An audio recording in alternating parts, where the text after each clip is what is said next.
Assalamualaikum warahmatullahi wabarakatuh. Saya Ika Chandra Agustin dengan NIM 2011 050228, kelas Ekonomi Syariah 1, Fakultas Ekonomi dan Bisnis Islam.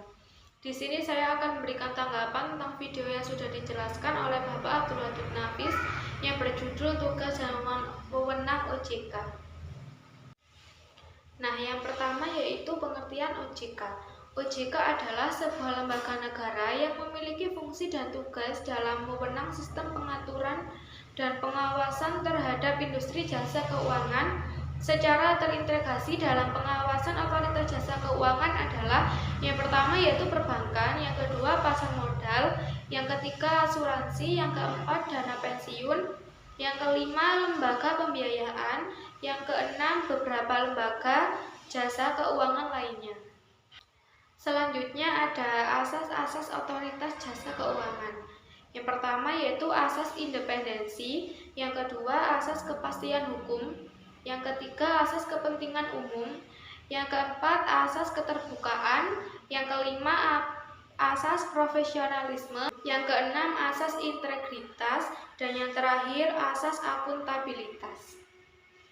Selanjutnya ada tugas OJK, yaitu yang pertama mengatur dan mengawasi kegiatan jasa keuangan baik di sektor perbankan maupun non-perbankan. Yang kedua yaitu mengatur dan mengawasi kegiatan jasa keuangan di sektor pasar modal. Yang ketiga yaitu mengatur dan mengawasi aktivitas jasa keuangan di sektor asuransi, dana pensiun, lembaga pembiayaan, dan lembaga keuangan lainnya. Kemudian ada wewenang OJK. Yang pertama menetapkan peraturan perundang-undangan di industri jasa keuangan. Yang kedua membuat dan menetapkan peraturan tentang pengawasan di industri jasa keuangan. Yang ketiga membuat dan menetapkan kebijakan tentang pelaksanaan tugas OJK. Yang keempat mengatur tentang tata cara penetapan pengelola statuter di lembaga jasa keuangan.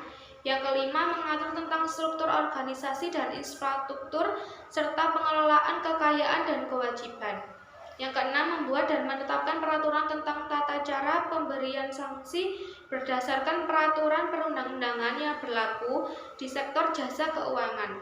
Yang ketujuh membuat dan menetapkan kebijakan mengenai tata cara pengawasan terhadap industri jasa keuangan.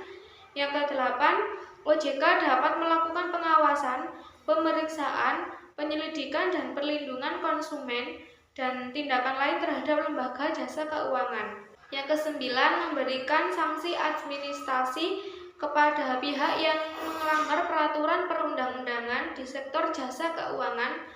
Dan yang terakhir, OJK berwenang memberikan dan mencabut izin usaha pengesahan dan penetapan lain dalam peraturan perundang-undangan di sektor jasa keuangan. Sekian, itu saja tanggapan dari saya. Apabila ada kurang lebihnya, mohon maaf. Terima kasih. Wassalamualaikum warahmatullahi wabarakatuh.